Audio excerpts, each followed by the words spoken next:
David Hewlett. David Reed. You look very dapper and sophisticated with your jacket and your coffee. We were in Berlin, and they lost all of our luggage. So my wife, I thought, was going to freak out. No, she got very excited because we went and bought all new clothes. So she basically dressed me the way she would like the person that she's married to dress. So I'm just sort of trying to adopt this sort of professorial look now. It works. Look at you. You got to do behind the scenes shots as well. He's doing a little of everything. Amazing. I don't have to think about him. He just kind of does it. The problem with 3D printing your own glasses is they fog up. Wait, these are 3D printed? Yeah. You're kidding. I started because I kept sitting on them and breaking them or losing them. So I just made your own. I need to sand those down because they're a bit rough. But they're based on a model that existed. I've just sort of tweaked it to it works with my glasses. So you just order the lenses and you rock and roll. I haven't done that far. I just popped the lenses out of the ones I just sat on and then put them in that way. So. But they're still your prescriptions. But yeah, exactly. Yeah. That's awesome, man. Stargate is coming back. I know. I'm trying not to be too excited. Yeah. You know, there's a twofold excitement. One, obviously, you know, the favorite question that everyone always asked me was, you know, if it came back, would you do McKay? And my response was an instantaneous yes. Like, absolutely. I love that character. McKay and I are very much bound to each other. And it brought such sort of joy and pleasure to my life and a house to live in. You know, I just, you know, obviously I would welcome the idea of it coming back. So there's that sort of level of it where I go like, oh God, I really hope there's a place, some little tiny dark corner for me somewhere. That would be amazing, obviously, but also just, it's so much fun to see, you know, I remember when Gero was the new guy, you know what I mean? Right. And it's just, he's done so incredibly well. It's so lovely to have him come back. I think of all of the voices that I liked on that show, it was him and Brad just were so good at writing McKay. So I was very excited. Again, going like, well, he does write very well for McKay. So yeah, so it's entirely self-serving, but at the same time, there's just that geeky part of me that's like, I can't wait to see what, you know, like what can we explore? Like one of the first things we did was talk to Isaac Arthur, who's this wonderful YouTuber and futurist, basically. Futurist is the wrong word. You know, speculative science fiction, basically. Amazing guy. And his background is physics, and he's been in the military, he knows all sorts of stuff. And he does these sort of talks about various different sci-fi stuff. But I thought, he's the guy I want to talk to him and find out what he thinks, you know, where the show could be going. Because I'm fascinated by what science has to say about this stuff now. I mean, ever since I was a kid, I was fascinated in science fiction and science because they were kind of inexplicably bound together. One's our dream phase. Yeah, that's it. It's the first. It's that best quote ever. It's the first stage of engineering. It's the dreaming phase. I love that because I think that's kind of the way I saw it as a kid, and I sort of hope that's. I mean, judging by the number of people who make me feel very old by coming up and saying like my parents made me watch it and now I'm an astrophysicist or whatever.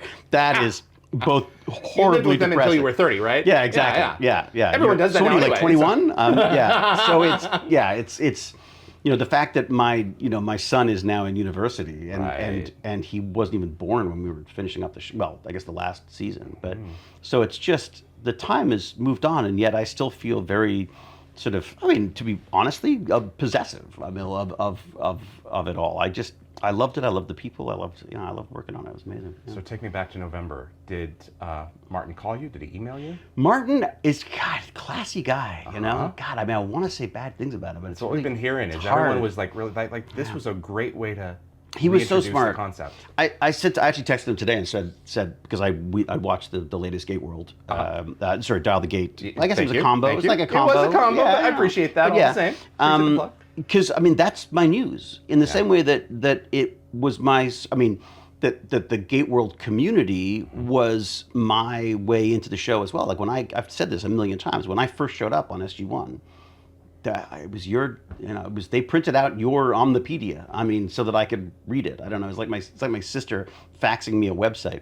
But you know, that was, you know, I was looking for a Bible of stuff, and you guys had it. I mean, it was Kate Ritter's lexicon too. Yeah, there you go. So, okay, so those two in tandem. Were it extraordinary? Like just, I mean, so you know, I was listening to that and sort of texted him and said, you know, my God, this is so great. Like I like the way. From the very beginning, they're embracing the fan base.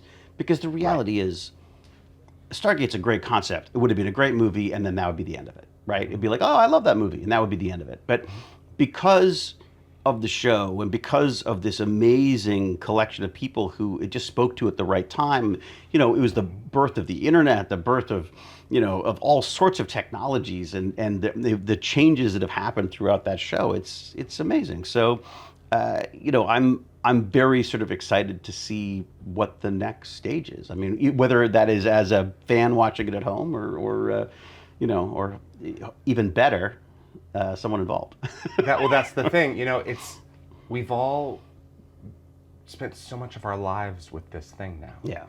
And part of me is honestly asking, Martin, what are you going to have that is going to in some way top plus complement what came before, but also fit perfectly into this era now, that's going to be topical without being like beating you over the head with it, right? Or derivative of what else is out there. And there's so much stuff that's out there the other thing since. too. It's Yeah. everything is. So where do you strike that balance? Like, what do you think this show needs to do to speak to you as a viewer? Obviously, bringing McKay back on some Obviously, level McKay is a in every must. episode, but Every but episode. yeah, apart from McKay in every episode, Aside from that. I think Martin kind of hit it because he, there's, I mean, first off, the production team sounds extraordinary. I mean, like you've got like the legends of science fiction there. I'm excited just to see the sets at this point and the VFX. But I think he always comes back to character. I mean, because the reality is you can have, and I think this is something that we're seeing. I think the population is bored of formula, and I think while there was obviously a certain formula to Stargate, it had its own rhythm and it had its own sort of quirkiness and character development that I think, and he's spoken to that already. He's already talking about the character stuff. So I think that's probably a really good sign. But also I'm really curious to see, what we can do with, with with both the technology, the filmmaking technology that's available now that wasn't available before. Like, are we going to be could they use AI? Could they use, are there certainly new visual effects and new ways of approaching visual effects that I'm excited to see, as well as the science world where I'm really looking forward to seeing how they're going to explore some of the stuff that they've discovered, like all the habitable planets that or potentially habitable planets that we're now able to see, the politics of today as opposed to the politics of before. I mean, not too much politics, obviously, but it has to resemble the world that we Yes. come from in order to be all the more that's like I said, not hitting us over the head with it, but at the same time it's like, oh yeah, I can see how that relates because it gets under your skin that way. It's like, oh yeah, this is us. Yeah. This is about us in some level. Yeah, it's like, how would we respond if this happened now? And that's how the characters all responded, which I love. I mean, I always loved that introduction of Jeannie where she came in and had to sit there and look out at the planet from an alien spacecraft, having traveled, with a Stargate behind her or whatever. I mean, that it was that kind of like, I knew it! Yeah. I knew there was something more going on. And I think that's, I've always preferred the science of fiction. Like I generally prefer, the Star Treks to the Star Wars. I love Star Wars. Like, I love Star Wars, but I love Star Wars in the way that I love Lord of the Rings or something. It's heroes and villains. Yeah, and it's fantasy. It's basically space fantasy. Yeah, that's exactly right. Whereas Star Trek was science fiction, and it was exploring, us. and it was exploring our potential, which I think is, and I think and what I loved about Stargate was that it somehow managed to blend the two. There's a kind of a wonderful sort of fantasy-like element to it, but at the same time, it's exploring some really interesting and sometimes quite, dark and twisted ideas. There is a lot of concern about AI, and I acknowledge and understand where people are coming from with it. Having said that, folks like John Godetsky are already using it in Amazon productions with House of David. He did a whole demo where he shot an actor, and then the AI absorbed that information and then put her in another environment. Right. And then they took that and then turned around and shot more stuff. And they're working with the technology hand in hand to create the best product. And then they give it to Amazon and they say, here's the shot that we made with AI and here's pure AI. Which one do you want? And a lot of the times, more than half, way more than half actually, they went with the melding. So it's working. The working hand in hand with the tech is doing the job. I'm sorry, I'm playing footsie with you. That's all right. It's fine. It's fine. I expect that, of course. We were talking about feet before. We have to. Exactly. We're just continuing the theme. I think. I mean, I'm awful in that I'm like, I welcome our robot overlords. I'm such a nerd. I love this stuff. I immediately go tech optimist on stuff. I'm definitely, I definitely sort of start walking it back a little bit as we get further into these technologies. I think, though, that there's so much marketing hype around stuff that we forget it's a tool. Like, it's just a tool.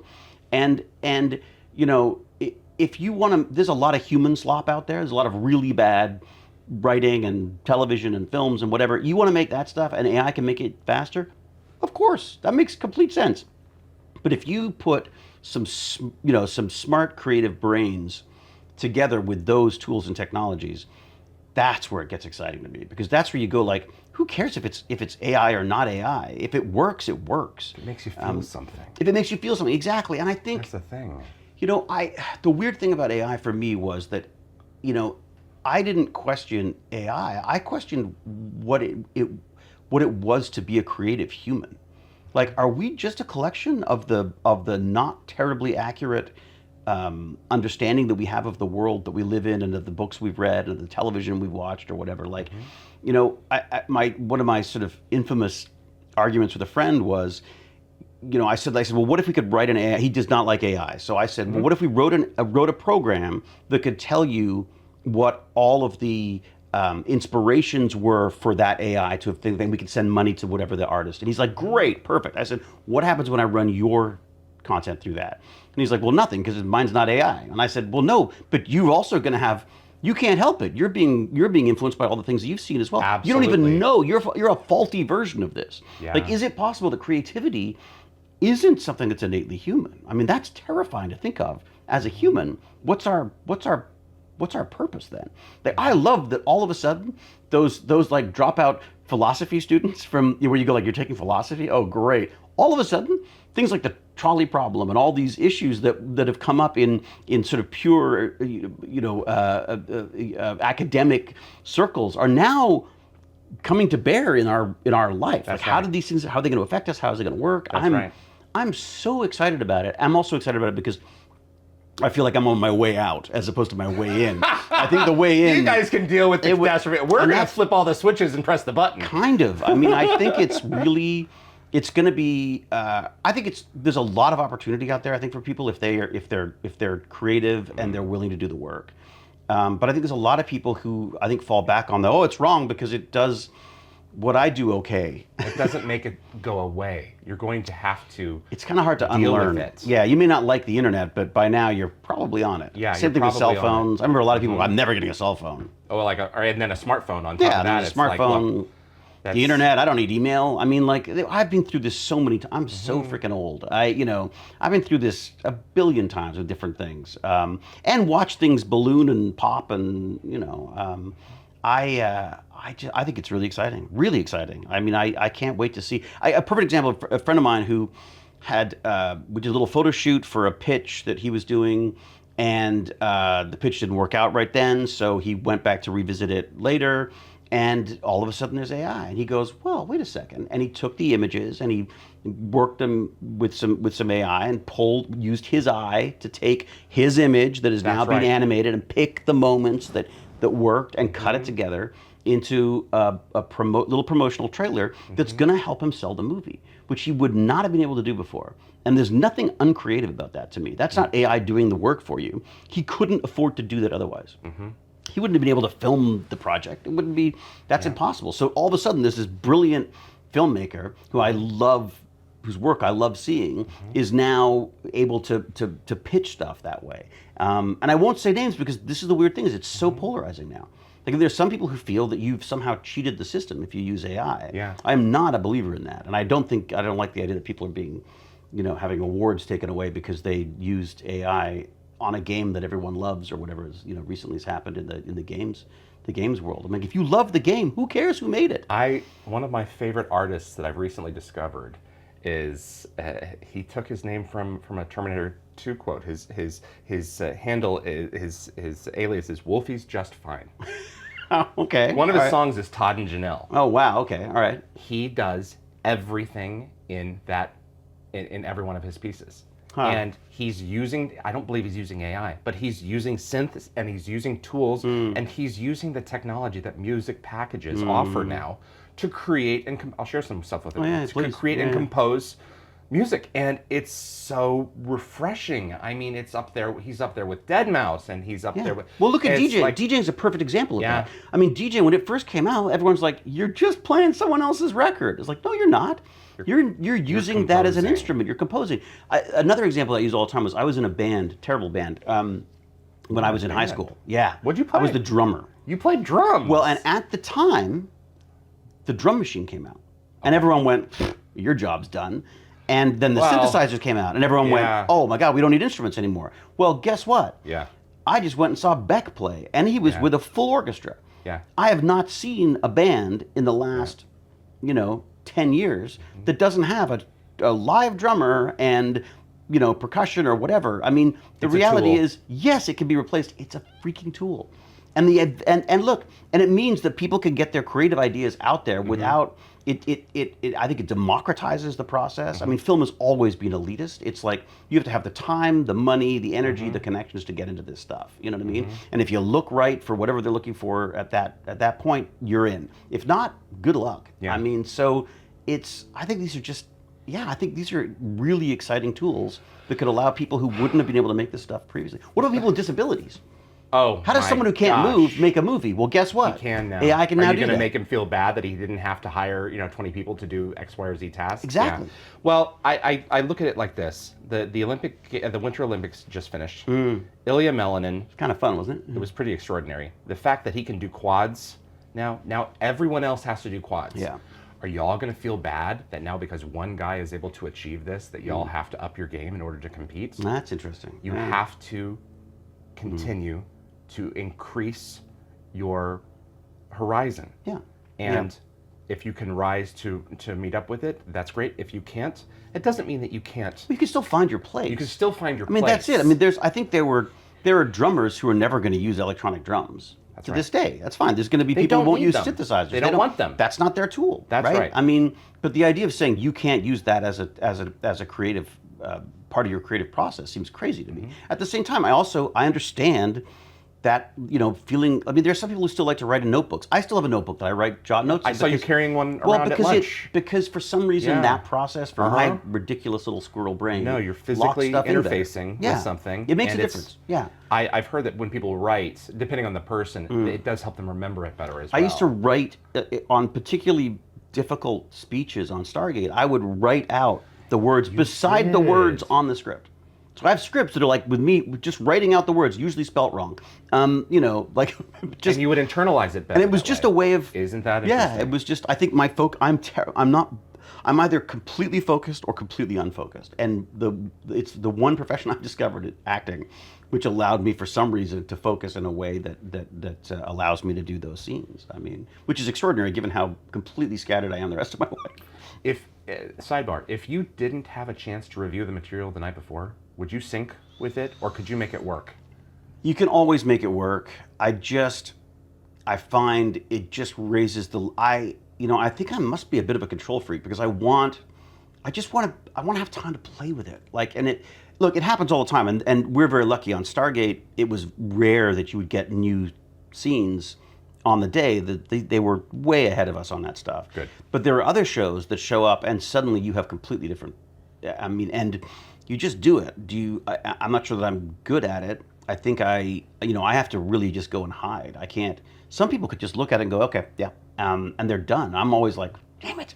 Yeah, that's a Can't do that. superpower I'd like. Yeah, the photographic memory stuff. is Jason amazing. Alexander, the sea was angry that day, my friends. That whole speech in Seinfeld that got the biggest roar. He read it less than 2 hours before. See, I can't. He read it once. He's like, "Yeah, I've got it." It's like, how do you do that? Yeah. I guess in a way it also does take some of the weight off your shoulders because you go like, yeah, I just got this, so let's see how it Right. works. But I also feel like I'm a better actor if I don't have time to think about stuff. Like I used to try to figure out how I was going to say stuff. Now I just make sure I know the lines so well that I have the freedom to react to anything that happens. And I think that's if that's my secret weapon. That's because I see actors who will create a scenario for themselves as to how the scene's going to go. Well, invariably, you haven't seen the room that you're going to shoot in before. You haven't seen how they're going to light it. You haven't seen, oh, by the way, our lead just got sick, so you're talking to this tennis ball. I mean, none of that's in your head when you go in. So to me, you just do as much as you can to prepare, and to me, I think the world and all of the weird, happy accidents that happen make for much better cinema or TV or whatever, than stuff that you sort of premeditate too much, especially when it comes to the acting side. And for me, well, and I would imagine a part of it is, I trust the writers who are generating this material. Well, that too, yeah. I trust that this will be in my voice in some way. Yeah. Let's throw it out there and see what happens. I mean, I talk about the Technobabble on sci-fi on Stargate, and as Brad calls it, gold. I mean, but it really was. I mean, it was like it's fun to say, it's fun to watch, it's fun to, although Momoa does have the line where he said he messed up. Whenever I screwed up a line or I was losing the thread, I would just have to look at him and he'd immediately panic and say his next line. And then you could go like, Jason, come on, and then it wasn't on you. And at one point he said, you think it's hard learning all those lines? Try listening to them. And of course, it's true, because now I play, old, white, and inappropriate a lot. There's a lot of sitting around sort of listening and stuff. It's hard to watch someone else chewing up the scenery and you want to get in there, or you want to hit the craft service table for some snacks or something. I mean, it's just it's very difficult to focus. I mean, and to stay in character when you don't have a lot to do. But the beautiful thing about acting is there's always something to be doing. You could always be reacting. Like, I mean, you find yourself on. I watch people doing all their performance, and then when it's on someone else, you see them sort of relaxing and getting ready for the next piece, and I'm like, oh, just missed an opportunity, because you can't just have someone talking. You got to have someone listening. You're doing it now, like, right? If you weren't listening and nodding your head, you'd have nothing. You'd be stuck with me. Be spaced out, right? So there you go. I'm missing an opportunity to connect with someone at the same time. Right. You can't stay 100% at all times. There is some fatigue in there. That's the nice thing about, like, when you're on set. There's plenty of time where you're offline. Yeah. You can be in another space, and then when the camera goes, it's like, I'm with you. I'm here. We're feeling each other out. Acting is reacting. Yeah, I think so. I mean, I think so. And again, acting's different for everybody. So I'm not saying that's the way you have to do it. That's the way that's worked for me. Something that I was very sort of heartened to see was working on Vought Rising, which is the boys spin-off thing, and is watching like Jensen Ackles, who's been doing this forever, has every right to be a very busy man, is on set and ready all the time. He sits in the chair, he's in full uniform, he's playing backgammon or whatever, but he's there, and as a result, everyone else is as well. So it's infectious. The process moves quickly. The kids aren't on their phones, they're talking and playing music and all sorts of stuff. I was like, shut up, I'm trying to be on my phone. But, because I'm old school. But, they're playing word games. They're like, I was so excited because I was like, holy crap, there's hope for this. Like, this is... I'm very, very impressed with that kind of trickle down. With him, him and I are amazing. I'm looking forward to seeing it. The fact is, you need someone to lead. For everyone else to go, okay, this is how it's going to be. Well, and again, that comes back to Gero. That comes back to Gero. Like he's a nerd in his own way, but he's not like a sci-fi nerd, but he's a writing nerd. And you know what I mean? And he loves the craft and he's building these things.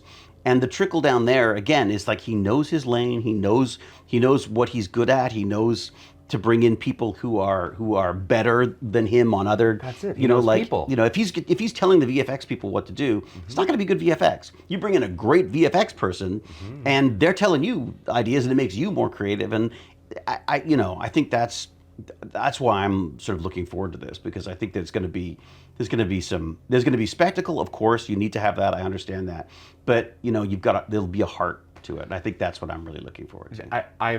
I'm confident that he's got the characters taken care of because he knows people. Yeah. But he knows people also enough to go and get Mo and Leo, who did Andor. Yeah, I know. And Nathan Crowley, who worked with Christopher Nolan. I know. When we found out about those, I saw you guys. and sit on it for 3 days. It's like, oh my God! I love sit on it for 3 days. Yeah. What did you say? That was hard. I love the thing you said. You said, I cannot believe we're talking about these people and Stargate. Yeah. It was. They've got to be doing 8 million an episode. They have to be. I have no idea. Honestly, It has have to no be. idea. I mean, it's going to be extraordinary one way or the other. With these creative minds plugged into this thing. Well, and Amazon has the budget for these things because they have a bunch. Like like you could do a little Stargate, but they don't want a little Stargate. The whole point of Stargate is it's got to be like, oh my god, like that's what you want every time. It's awe. Yeah, you want the awe. That's it. Shock and awe. You want shock and awe, and I think that's. I think that Amazon is probably the right place for that. I mean, certainly given what they're doing with having worked on the boys stuff. I mean, my God, the sets and the costumes and everything, just extraordinary. Like I can't. I'm a little happy little nerd. Well, what they did with Fallout was, I think, the thing that really did it for me because beautiful too. They proved that they can fit themselves. Amazon can let creatives go into an existing sandbox that has a broad enough space to it. And they can say, go and make something new in here. Yeah. And they did. And the fan base really that already fun. exists responded to it. It's Yeah, very and that's fun. and also, but I also think you don't want to pander to it as well, because otherwise you're just creating the same thing. Right. And I think that there's that Ford quote about like if I asked my customers what they want a faster horse. I would have made a faster exactly. horse. So yeah. I mean, and I think that that's the weird line that writers have to walk, less so now because you could do these limited series and stuff, but the idea that you've got to kind of create the same thing but different every week, like it's got to be familiar enough that it all makes sense and that you're connecting with these people, but that you're also being fun and different and shocking enough that you keep people excited about it. So. One of the things that we really talked about with him from the beginning was... Are you regretting that chair yet? It's wildly uncomfortable after a while, isn't it? I don't know what you're talking about. I'm having the time of my life. I was convinced your ass had gone to sleep with that. No, I'm just moving my ass. So I can do this. Yeah. Oh, nice. Very good. Yes. Like I said, I stroke the beard. Reaction. Reaction. There you go. Reaction shot. There you go. One of the... God. Now you're doing it. Yeah. Stop it. I'm trying to think here. One of the things that... Damn it, David. That's right. One of the things that really made me feel more encouraged about what it is that he's trying to do is that he's not creating 2 or 3 projects at once. He's focused on this single season of TV. Yeah. And if it's successful, they can then expand into other directions. And what that means is, in my opinion, if it's that successful, we can spend money on projects that can perhaps be animated, that can go and tell some of the stories that were left behind. Yeah. And bring them into the now. Yeah, I think it opens it up for all of us in a way, because I That's feel what like... I'm saying. Another Atlantis story. Not necessarily extinction, but something similar to Stargate it. McKay. That was Stargate McKay, Nice, but not animated. And everyone's animated except me. I like that. Or everyone else is Muppets but you. Yeah. Oh, even better. I think that Although would be I'm a great probably idea. more Muppet than the Muppets at this point. I would watch an Atlantis with Muppets, I can see that. except for McKay. I feel like they were close. They did the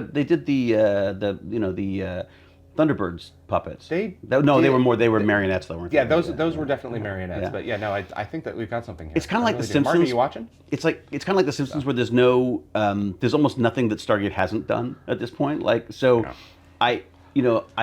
I'm both very excited for Martin and also like, oh man, you've got your work cut out for you. Like, he's got to be, I mean, he's a confident guy and he knows his stuff, but there's got to be a part of it that's going like, oh my God. The idea that he's pitched is apparently one that's going to take a huge amount of post-production because of the visual effects that he has in mind for it. Right. It's like, what are you creating? Have to, though. But what you is it have that, to do yeah, that. but he's got a concept that's going to be like, this is going to take a lot of time to realize on screen. Right, it's like, right, what are they doing? Are they doing 0G? What kind of a world are you building for us through that portal? God, I don't even know. I know. Yeah. That's what's so exciting about it. Yeah. I feel like we're just a few months It's in. maddening that I'm on the outside now. I don't like the outside. I know. You know? In some cases, I know more than you do. Let me tell you something. I guarantee it's you. delicious. I guarantee you know more than I do. Like, honestly, that's like,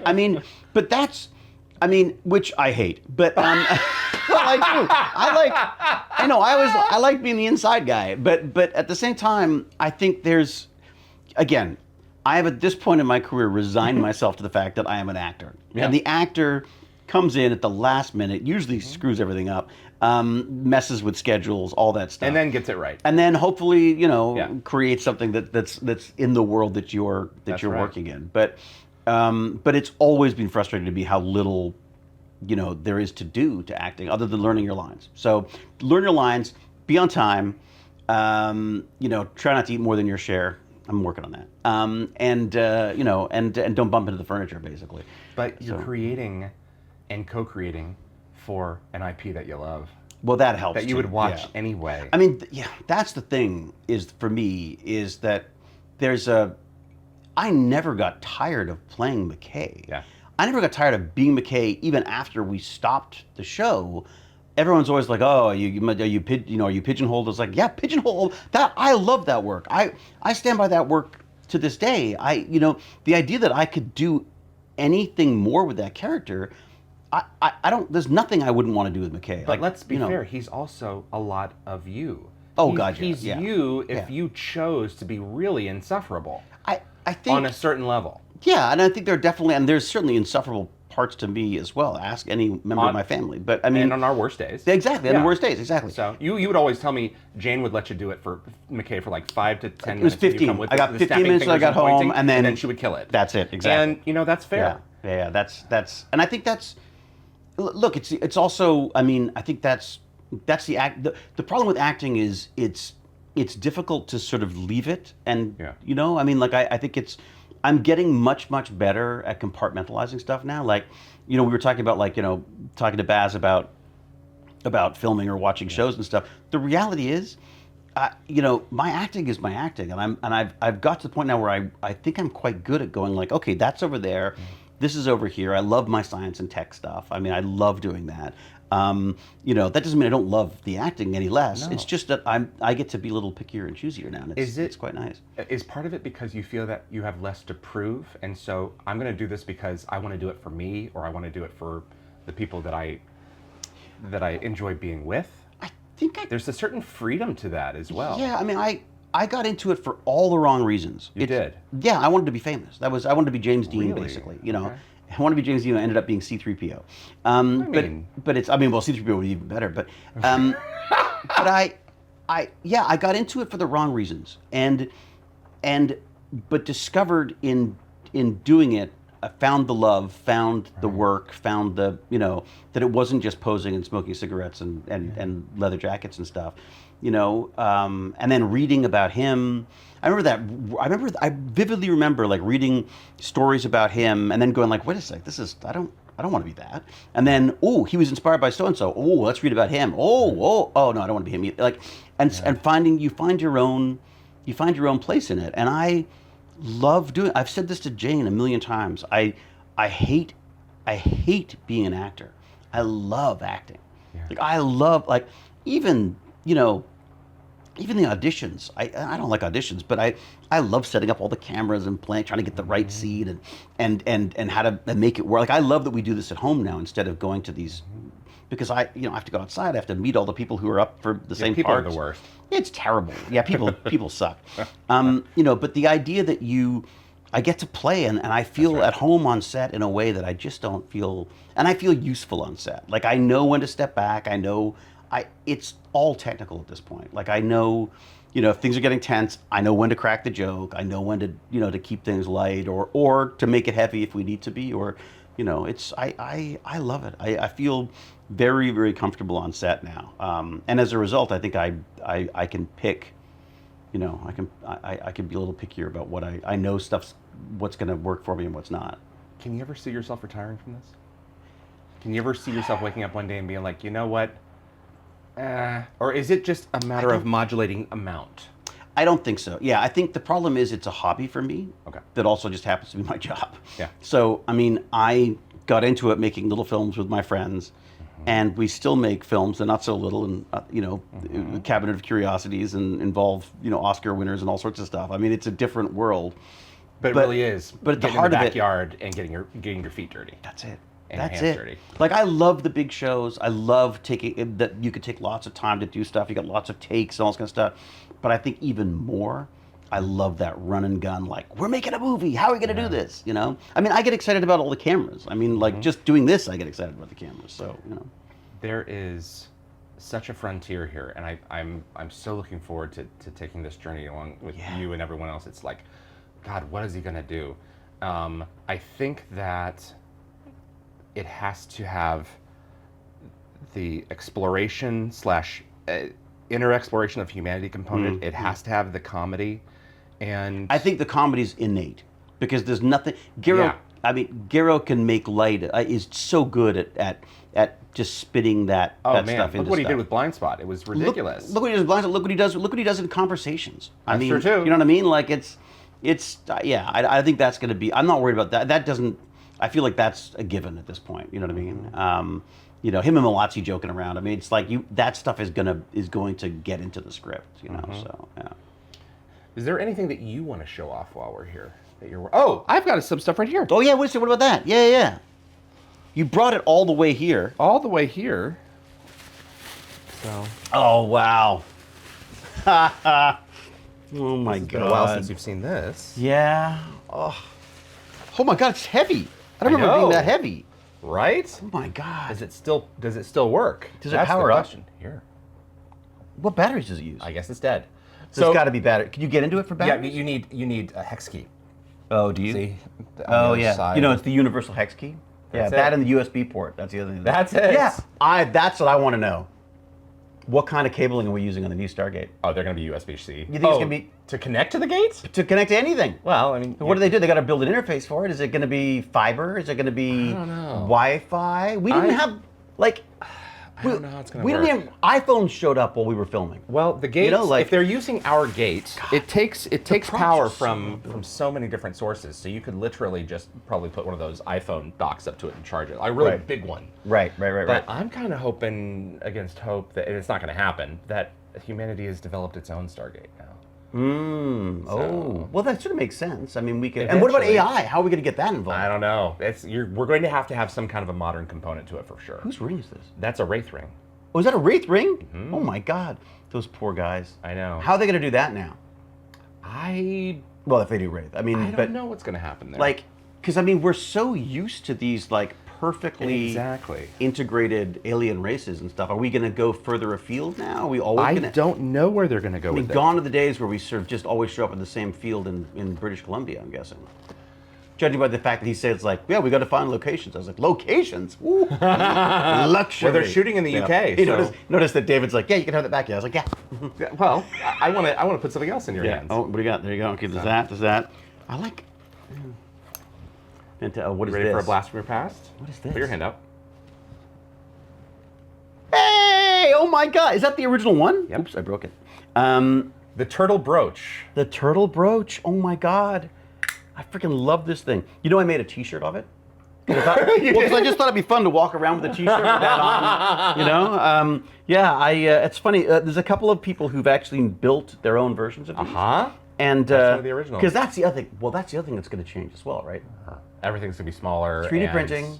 Yeah, We've got electronics that could allow us to Exactly. do basically anything. So they did like 2 or 3 different versions. This one was the one that had the button actually concealed directly, nothing concealing about that, on the front, and then in the inside here. Oh, it does it's open just- up. I thought I broke this it. one does. No, That's this just all one the- is just 6 watch batteries. Wow. And you know, It kept falling off too, because the magnets did. were Because again, even the magnets not kept falling off, but it was like it was a risk. yeah. Well, I've seen the one that has it's the breakaway for when he suddenly decides that he has to be heroic. Oh, and it right. just falls There off of it. There was it would just I drop love it. off. It's like, I oh, love it. great. Yeah. Risk McKay's life, and then it comes off. That's like So- that was early on, wasn't it? And I remember, Yeah, I hide remember and thinking, seek. I remember thinking, oh, this is gonna be good. Yeah, This is exactly gonna- right. This is gonna be a great series. That's It was fantastic. The Yeah. stuff that I Yeah. mean, this is Personal shield.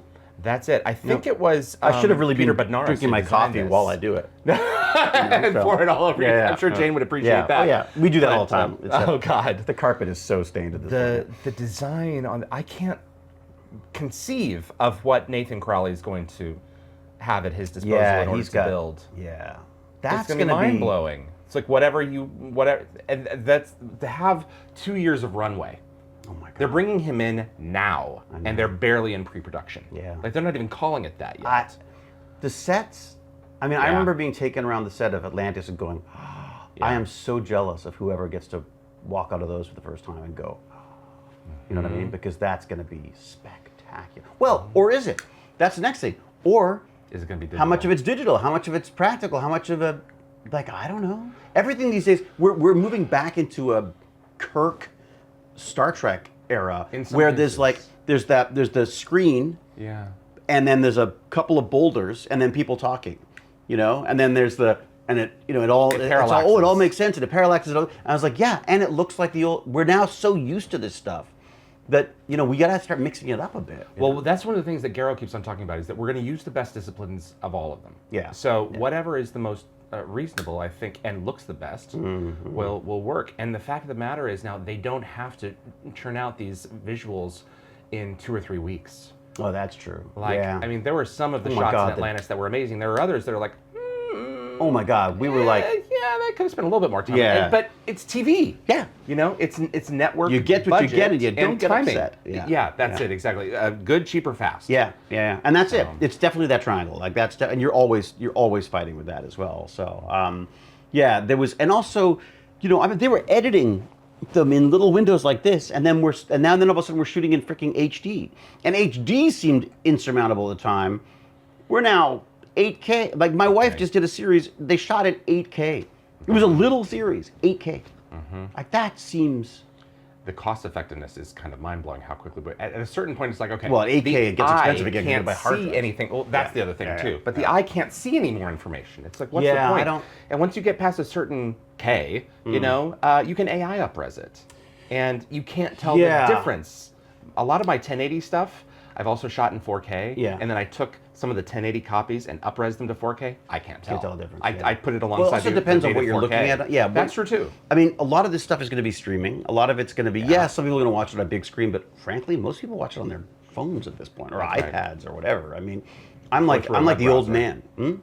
Or through a web browser. Or through, yeah, it's true. I Yeah. mean, it's funny because I see that with a lot of, you know, when you see even fairly modern shows now, where you're watching a scene and it goes to night with fog, and all of a sudden you go, oh, I guess they didn't think that through because we're streaming, so you're getting a blockiness, you're losing resolution, it's not the stuff. I think to this day, I don't think people are really designing for that, for what the majority of people are watching on their screen. It's one of those things about high dynamic range that I find very, it's a very much a double-edged sword. If you look at Wicked, which is gorgeous. beautifully shot. I wish they didn't sing, but it was yeah.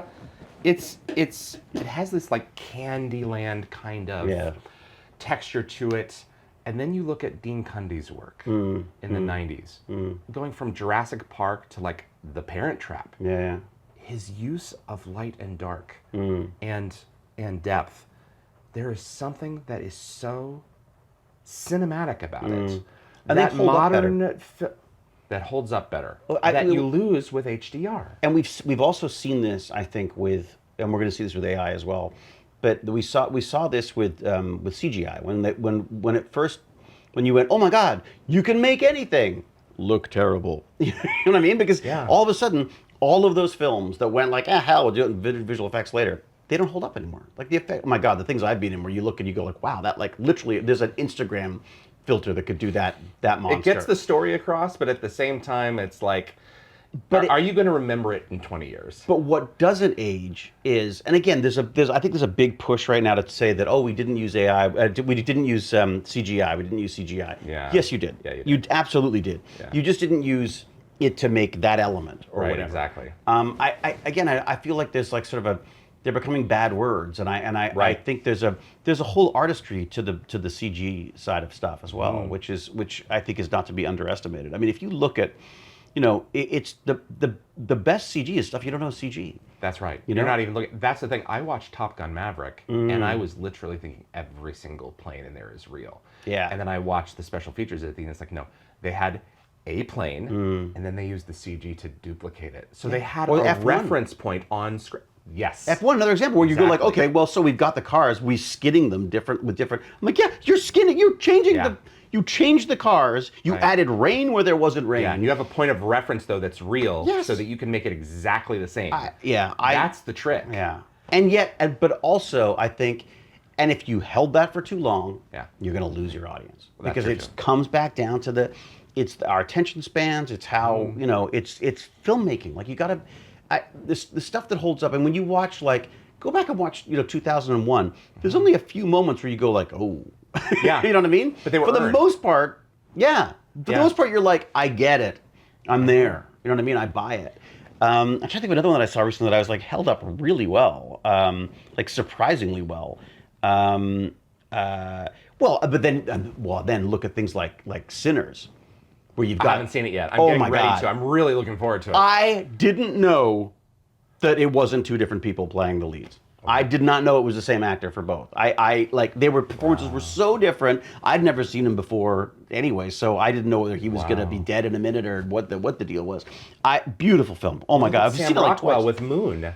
They got another guy who looks so much like him that you're not paying any attention. That's artistry. That's lighting, and that's finding the right actor. Go back and look at the stuff we were doing. I mean, you could literally see other people play. You can see the guy who played my body double, in some scenes and stuff. It's like we've come so far with that stuff now. I mean, you could have motion control on for $100 you can have a motion control camera now. That you still have to wait for months for it to be available for us to play with and stuff. So again, it's democratizing this process, but at the same time, the industry's got to keep up. It's got to keep creative. How are you going to make people are going back to film, for God's sake, which I don't understand at all. But because they want to do something different. They want to sort of go back to their roots of chemical process and all. I do genuinely fear that we are going to lose the institutional knowledge to create a lot of the technology that brought us to where we are. And I do hope that we continue to hold on to the continuity of what brought us to where we are, so that there will be people who will still be able to make a lot of the film, the chemical processes that bring us on, that we don't have to just go to a book and say, okay, how did they do that? Okay, well, this is kind of good, but there's something to be said for maintaining the continuity of those niche areas of invention into the future. We still have horse-drawn carriages. You just have them in certain spots. That's like, for tourists. And that's humanity. I mean, that's like, we are such a wide and varied species that, there are some people who are going to be drawn to those, what some other people are going to feel are very antiquated things. I mean, the reality is, when films started, why did people need to go to plays anymore? You know what I mean? Like, well, sorry, I guess when movies started, I guess it was a different thing because they weren't getting the talkiness of plays or the musical numbers. Well, then once film could do that, then then TV comes up. Why do you need films? The reality is they all can coexist. None of them truly remove the other art form. It just reduces its potential. Well, basically, it's reduce its budget, reduce its audience, whatever. I mean, I think there's a snobbery to film and television to some extent, which feels like it's always going to be there. I mean, but I think we got to be careful because, no one's improved on how many hours there are in the day. So, if you've got an hour of someone flicking through Instagram or TikTok or something, that's an hour they're not watching Stargate or they're not watching something else. And I mean, we've talked about this earlier with the two screens. When we started Stargate, the TV was the main screen. It was the only screen. Now, I would argue that it's the second screen because the first screen's in everyone's hands. I mean, maybe that'll change, and the other generations seem to be less inclined to spend all their time on that. But I mean, that'll be fascinating. I mean, look, what do we do? How is when the new Stargate comes out? What are the interactions between the online world going to be like? I mean, you're exploring a whole new, you are literally exploring a new way of producing a television series. Like the audience is involved at this stage.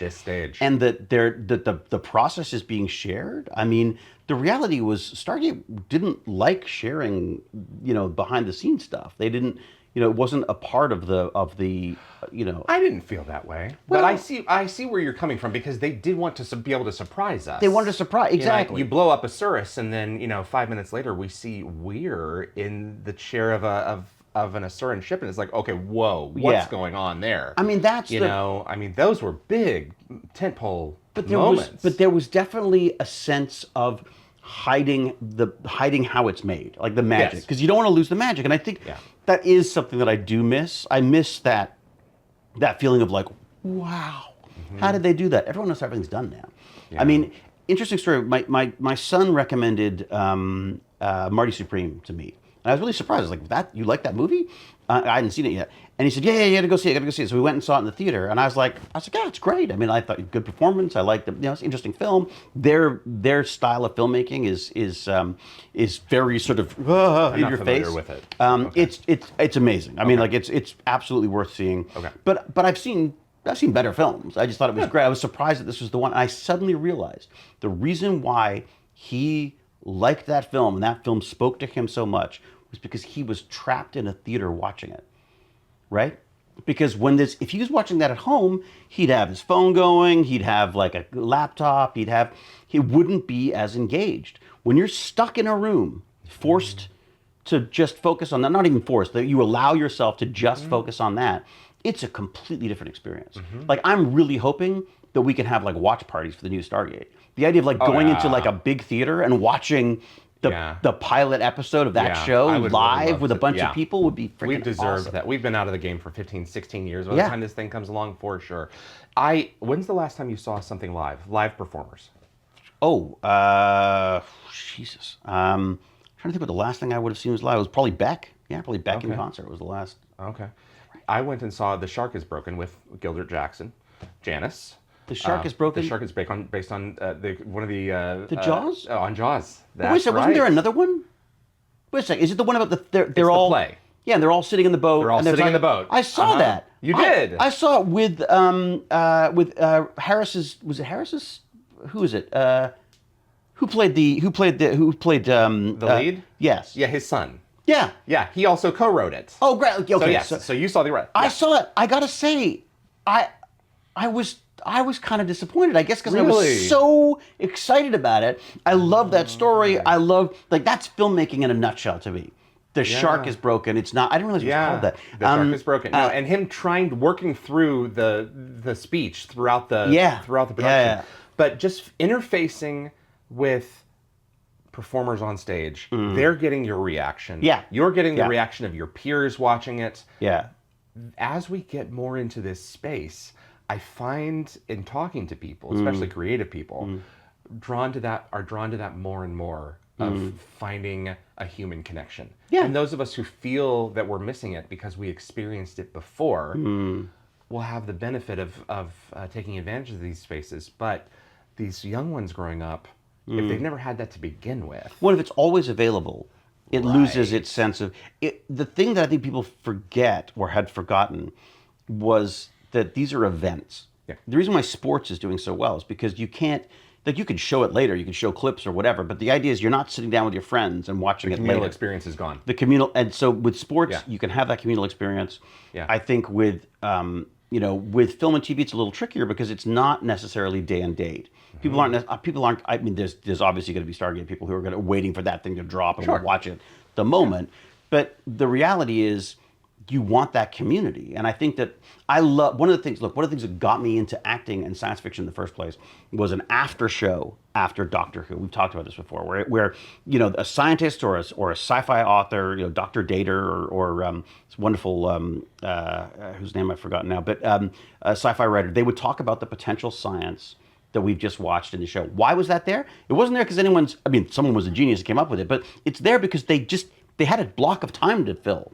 Because Doctor Who was a half hour in England, which, is hard to put ad breaks in, and so they needed to add. So they added the science to the science fiction because it was a PBS show up here. I love that we're seeing that more and more now. The Walking Dead, you got the Talking Dead, you've got all these after stories where great ratings. I mean, it's brilliant. People get into it. They want to see. It's a club. It's a fan club. I was a member of the Duran Duran fan club. I had a little pin and everything. That was something, and I was proud. I was proud of that. I love Ordinary World. I was so proud. Yeah, that's nice. They've got some nice new ones. Yeah. It's. I think we're all looking for our little niche, and what the wonderful thing about the internet is that while yes, it does a lot of very good job of splitting us up, it also brings us together. And I think secretly, I don't know if I have any data to back this up. Secretly, I think the success of Stargate is directly linked to the adoption of internet and internet communities, because I think that's what allowed people to find other people who are into this stuff. Rick Berman is on record saying, where he had heard someone say that the internet became invented and what caught on because of pornography and Star Trek. Oh, and there you is go. Yeah. a certain Well, it's always pornography is always the first. Yeah, that carnal thing. Absolutely. But sex sells, kids. It does. But fans go to their first Stargate conventions to meet the talent.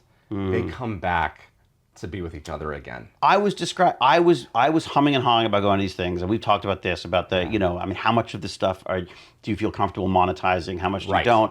I was originally would naively thought that the convention thing was something that I wasn't going to do, and I had dinner with a couple of friends of my father-in-law, and they said, like, we're not idiots. We're not buying tickets to see you because because you're not conning us into anything. If you don't want to be there, we're not going to be there. And the reality is, you're the entertainment at a wedding. And I was oh my God, like that's totally it. It's like, yes, oh my God, we could say Coldplay played our wedding. That's amazing. But it's still our wedding first and foremost. I mean, if the fact that they wheeled that old guy from the Stargate Atlantis onto stage during my time at the convention, if that is something that I can now discuss with my friends, some of whom were there, some of whom weren't. It's that event nature of it, and I think it bodes very well that we're seeing that already happening. The way that Gero and I guess Amazon, I'm assuming is Amazon involved in, I guess they must be, they would to allow this to happen. But the fact that they're making this, they're bringing that audience back together again. It's a bit like, I feel like it's like someone going around and collecting all the old Avengers and bringing them all back together. I feel like that's little Samuel L. Jackson stuff happened. Yeah. Well, that was the thing. Only with the fans, not the. Well, but that's the thing that continues to blow me away was. I mean, I told Martin this. You guys could have announced this on the ISS if you wanted to, and they would have probably done it. Right. And they chose to come to us. And it's like, what does that say? It says, well, they're smart, because there's no better tool for that than this. But it makes sense that they want Fandom to participate in the process of creating this one, because much like Star Trek the Motion Picture, it's here because fans demanded it. Yeah. And it's cool. And if there's one thing you can learn from Stargate, and a lot of science fiction, is the most important technology is communication. And if you can communicate with with people who are like-minded people, if you could let people know what's going on, you don't even have to necessarily follow all of their suggestions or where the whims that they want the show to go in. The fact that you are putting it out there for them to discuss, that I think that is absolutely key. I think it's communication. It's like there's a wonderful book that I'm reading now called Nexus, which is by the guy who did Species, who wrote Sapiens. Oh, Sapiens. Okay. And he talks about information doesn't represent reality. Information is a story, and that's and the way that we have advanced beyond sort of tribes of monkeys running around is that we learned how to tell a story and discovered the power that could bring people together. And I think that's what I love. At the core of all of these things, you find a story, and they're writing a wonderful story, even just to get us to that first episode. We're already involved in the story. I think that's wonderful. At the end of the day, we're finite.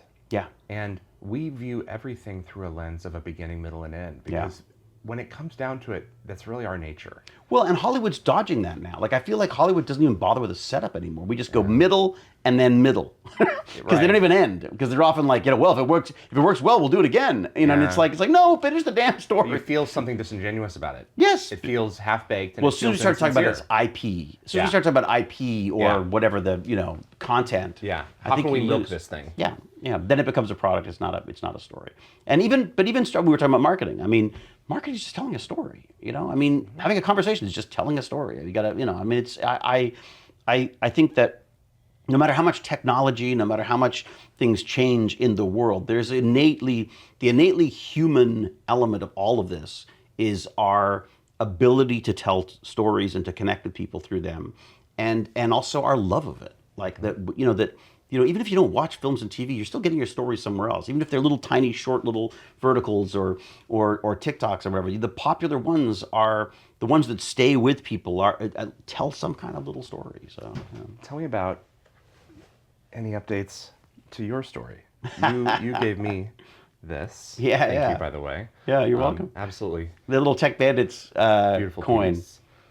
Tell me about Tech I had Bandits. so much fun. What's going on? I sent the design to the company, and the person who took the order said, "Oh, I've given it to our designer," and then right away got back and said, "Our designer's very excited. Apparently, she watches the show." Oh, you're kidding! So, and so I feel like I had an unfair advantage in that they did a beautiful design, and then of course I had another wonderful nerd, Jack Jastra, who did the design stuff for me, and John Raymond's a friend of mine, gave me one of these coins once, and I couldn't get over how much it meant to me. Like it just felt so, like it's not a business card. It's like no, you are something. And I love the idea that of all people who I've been talking to since God knows when, it just seemed kind of nice for you to have one of them. No, I sincerely appreciate it. What's going on with the show, and what are you excited about? What's new and noteworthy that you want to speak on? It's the science and tech stuff for me. I'm really enjoying these. I'm doing these I'm with Stargate Genius chats, which is, and again, I added the Stargate because I wanted to just call it I'm with Genius, but then I realized that sounds like I sound like I'm being McKay. So I added on the Stargate Genius because you did have that shirt. Yeah, well, exactly. And that's the element to me that I that's my in to Genius. Right. I've always said, because I played smart on television, been very lucky in that it's allowed me to sort of weasel my way in with people who are actually doing very interesting stuff. So like this week, I talked to Sarah, who is, an aerospace engineer, an astrophysicist, and is using AI to detect potential other planets out that are out there. Exoplanets, thank you, yes. Yeah. Obviously I didn't listen very well. But, and I just find it absolutely fascinating. This stuff is just exciting to me. So and again, we were talking about story. I love just sitting down and talking to people about this stuff that they're doing because it's all completely new to me. I don't understand most of it. It makes me do some research. It keeps me focused on sort of what's up and happening, and also again, it's that community thing. I find it kind of therapeutic, where it's like at the end of the day, as I nestle down to bed, I'm like, I made something. I made a little show which telling people about So yeah, I've really been enjoying that. We got another one coming up that Agnes invented, that taught me into, she wanted to do something that's sort of based in the industry, and I was like, I don't want to talk to actors and all that stuff. But then she's come up with this thing because she said, there's other actors out there who have side hustle things that are not, not all about Hollywood stuff. So we're doing this thing called Actually Brilliant, which is this. I've done one interview with my friend Vincenzo Natali, who did Cube and Splice and In the Tall Grass and the Cabinet of Curiosity and stuff. And it was so wonderful because I've known him since I was 13. And we were making movies together since we were 13, 14 years old. And yet sitting down and having that chat was so insightful to where his head's at. And I was so impressed with where his head's at. And it's really just sort of a chance to say, to have people who are in one world talk about the other. Talk about little hacks that they have in their lives, or technologies that they find exciting, or what else they would have been doing if the universe was different. So this is where ideas start. Yeah. This is where they get born. I remember pitching Dial the Gate to you in 2020. God. And I was like, this thing, I want to make an archive of American television kind of program, but for Stargate. And I remember you telling me, I'll do one. And I'm thinking to myself, one? Okay, I'll have to make it a banger. And before we got to the end of the first one, you said, when are we doing this? When we do this again? Yeah. And it was like, I love the sound of my own voice. Yeah. Well, no, it was people are recognizing what it is that we're trying to achieve. Yeah, and it's also... And see a utility in it. And there's so much stuff out there. That's you can right. find everything that you want. And if you're a Stargate fan, you know, even loosely, or a fan of whatever actor you're speaking to from something else. I think it's just kind of fun to know that stuff. I mean, it's funny. I've got to a point now where I don't want to know what other actors have to say about stuff because I find sometimes it ruins the story for me, you know. But I love knowing about behind the scenes stuff. I love knowing how things are made. I mean, I think this is I love it. I mean, you know, but we've always enjoyed geeking out. I mean, do you know Steve Arimo? Have you met Steve Arimo?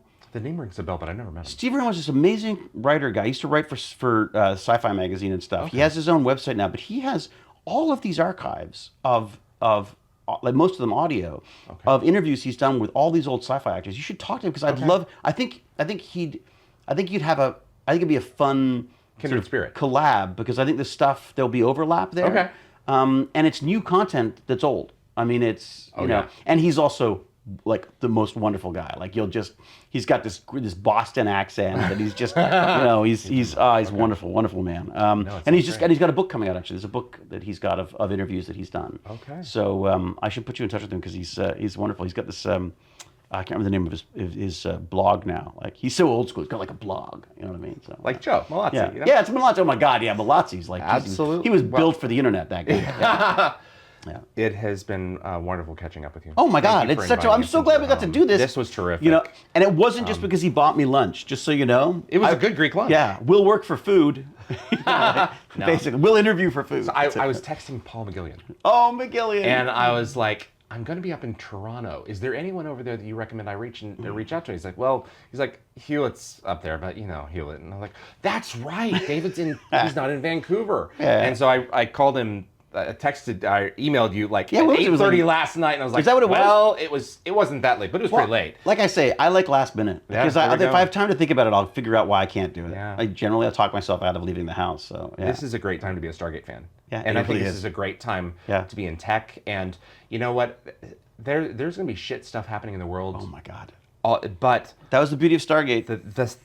We're gonna figure this out, and every time we turn around, there's something new developing, in the tech front, in the medical front. I mean, it's some extraordinary. Yeah, what's Beckett going to get up to? Some, you know, we've surpassed the stuff Beckett was working on already. Exactly. You know, worst doctor ever in my dad. But yeah, you know, it's funny. I should say this because I think it's important. I mean, you know, I am amazed that you are still doing this. And there was a while in there where I was like, what? Like, is there, like, what do you like? This could be going nowhere. Like you know, how do you? There's only how long is there going to be content for you to make this stuff?